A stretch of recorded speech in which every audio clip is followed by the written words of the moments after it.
Price lord ಪ್ರಿಯರಾದ ದೇವ್ರ ಮಕ್ಕಳೇ, welcome to ಮುಂಜಾನೆ ಮತ್ತು ಕಾರ್ಯಕ್ರಮ. ದೇವ್ರ ಮಕ್ಕಳೇ, ಈ ಸ್ಥಳವನ್ನು ಮಾಣಿಕ್ಯ ದಾರ ಎಂಬುದಾಗಿ ಕರೆಯಲ್ಪಡ್ತದೆ.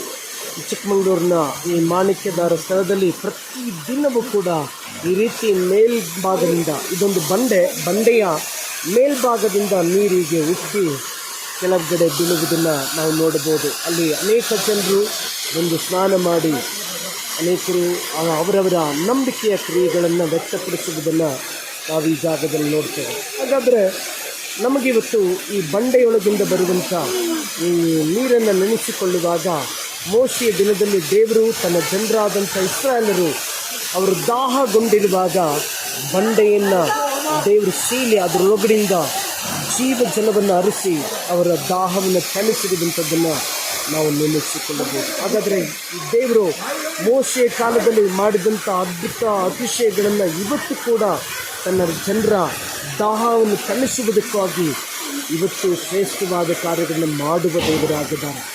ಆತನ ಜನರಾಗಿರುವ ನಾವು ಆತನ ಮೇಲೆ ನಂಬಿಕೆ ಇಟ್ಟು ಭರವಸೆ ಇಟ್ಟು ಆತನನ್ನು ಯಥಾರ್ಥವಾಗಿ ಪ್ರೀತಿಸುವುದಾದರೆ ಖಂಡಿತವಾಗಿ ನಂಬಿಗಸ್ತನಾದ ದೇವರು ಅಂದು ಮಾಡಿದ ಕಾರ್ಯಕ್ಕಿಂತ ಇಂದು ಇನ್ನೂ ಶ್ರೇಷ್ಠವಾದ ಕಾರ್ಯಗಳನ್ನು ಮಾಡಿ ನಿಮ್ಮ ಜೀವಿತದಲ್ಲಿ ದಾಹವನ್ನು ನೀಗಿಸುವ ದೇವರಾಗಿದ್ದಾನೆ. ಆತನನ್ನು ಪ್ರೀತಿಸಿ, ಸ್ತುತಿಸಿ, ಆರಾಧಿಸಿ ಆತನಿಗೆ ಯಥಾರ್ಥರಾಗಿ ನಡೆದುಕೊಳ್ಳೋಣ. God bless you. Have a nice day.